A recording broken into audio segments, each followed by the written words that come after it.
Listen up, because this ain't no jive. It's time for episode 5.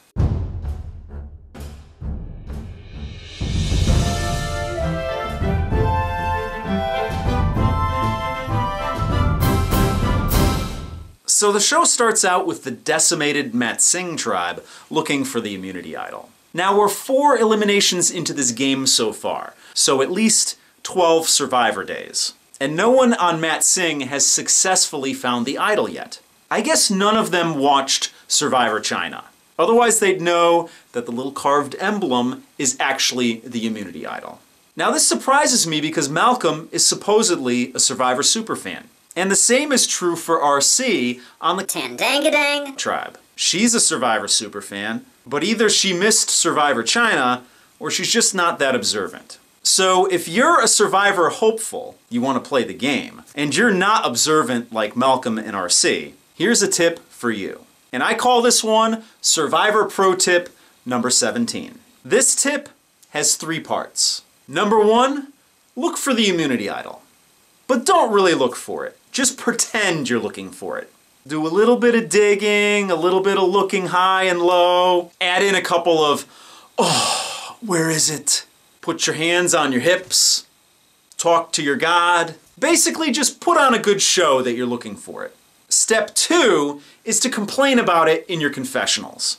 Oh, I'm such an idiot. Where's this immunity idol? It's probably right in front of my face. Do a lot of hand wringing and talking about how stupid you are. Now the third and final part to this tip is to actually go out and look for the immunity idol. For real this time. But don't worry, you're not on your own. You've got the cameraman on your side. When you're foraging around for the idol, just pay attention to where the cameraman is pointing his lens. And that will tell you exactly where the immunity idol is. So Malcolm finally finds the immunity idol. And then it's time to go to the reward challenge. And this is where the Mat Singh tribe gets totally dissolved. Malcolm ends up on Tandangadang, and Denise ends up on Calabao. So basically, Survivor Philippines is now a cock and bull story. No, really, because Tandang means cock or rooster, and Calabao means bull. Check the emblems if you don't believe me. I mean, come on, brush up on your Filipino. Now, during this reward challenge, Abby gets her hair pulled by Dawson. So Abby is like, "Cannot you play like a man? Why you play like a female dog?" Anyway, the new Tandangadang wins the challenge. And you want to know what they were playing for? Tea, coffee, biscuits, and cookies. So Tandangadang goes back to camp, and everybody's rolling out the red carpet for Malcolm. Each faction of the tribe is trying to add him to their alliance. RC tries to recruit him by sticking her boobs in his face. Now, I don't really know if that tactic is going to work, but I'd be willing to participate in some intensive focus testing on the subject. Not So Vanilla Pete is trying to recruit him with diarrhea of the mouth. I want to get rid of Mike Scoopin. I have the immunity idol. My ATM PIN code is 4731. I like to wear women's underwear. Now over on Calabao, Dana is having a really tough time, so they call in medical for her. So as always, when there's a potential medevac, they call in Jeff Probst. Now mind you, everybody on Calabao looks miserable. They're cold, they're hungry. So Jeff comes rolling on in with his rain jacket on, looking all toasty and warm. I think he had a sandwich in his hand. I can't be sure, I'm gonna have to watch that again, but I think he had a sandwich in his hand with the crust cut off. So he's like, "Hey guys, what's going on here?" So the doctor talks with Dana and says basically that she needs to get fluids into her, and they'll check back with her in 12 hours.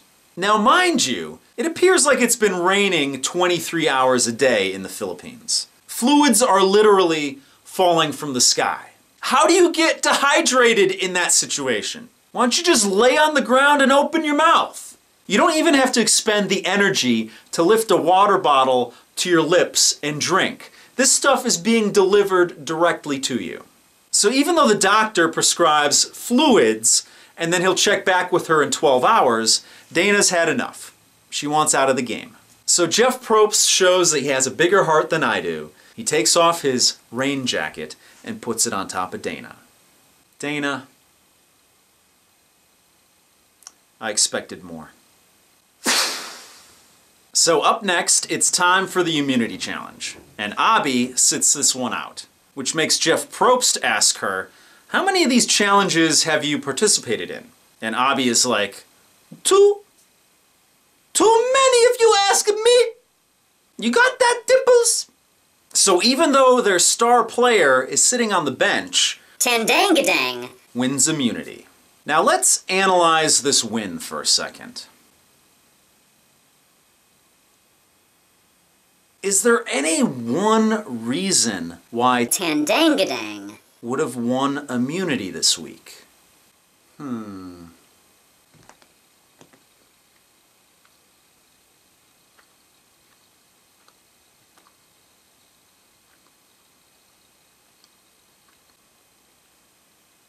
Cookies. If you recall, earlier in this episode, Tandangadang won reward, and that reward consisted of tea, coffee, biscuits, and cookies. Now, if you remember earlier in the season, Angie said that her tribe just needed some cookies, and they'd be doing a whole lot better. Well, apparently, we now have scientific proof that that is true. Vindication! All the pundits and Survivor strategists were like, blah, blah, blah. What does this girl know about Survivor? Cookies, meh. 20 years old, meh. Apparently she knows a lot more about Survivor than you do. Don't argue with science. They ate cookies and they won immunity.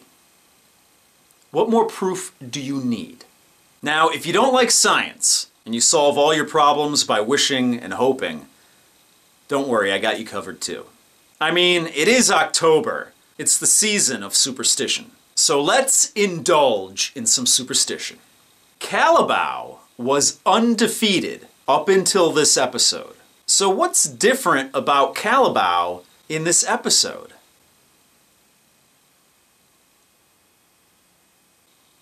Denise. Denise is obviously a witch.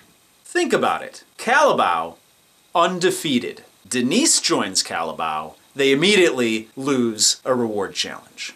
They go back to camp, and Dana mysteriously gets dehydrated, despite the fact that it rains 27 hours a day.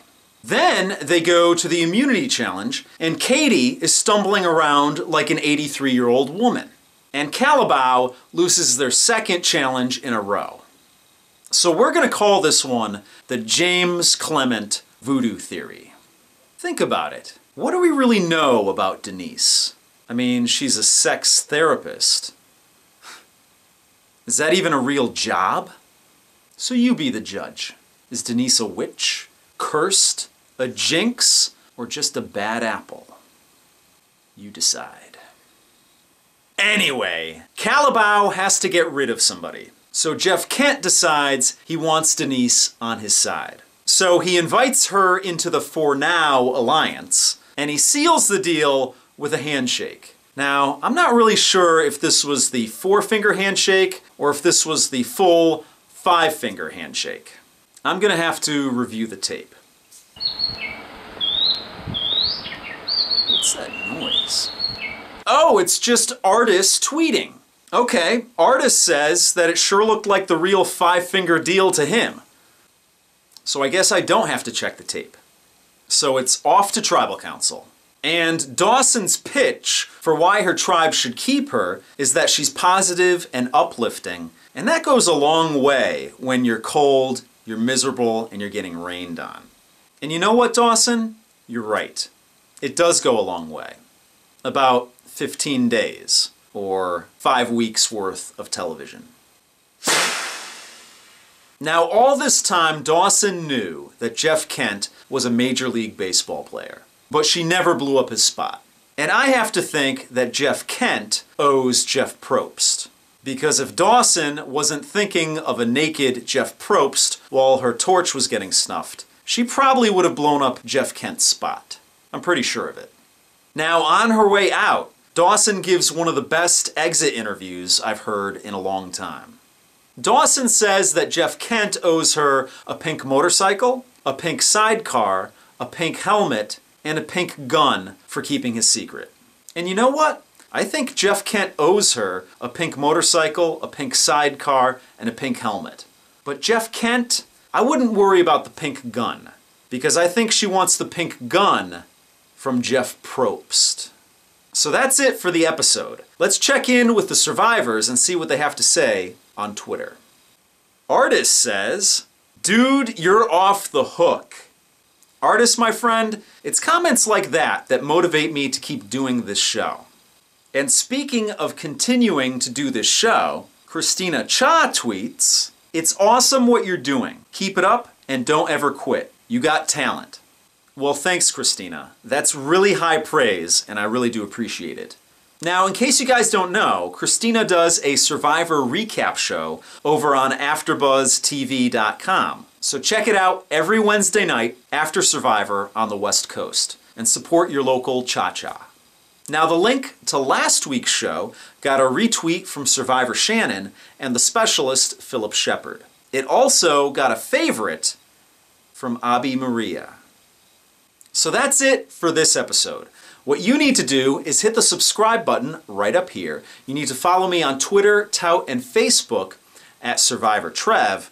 And I've been a little bit busy lately, so I haven't gotten back to you guys if you've tweeted me or even left comments down below. But trust me, I've read everything, and I will get back with you.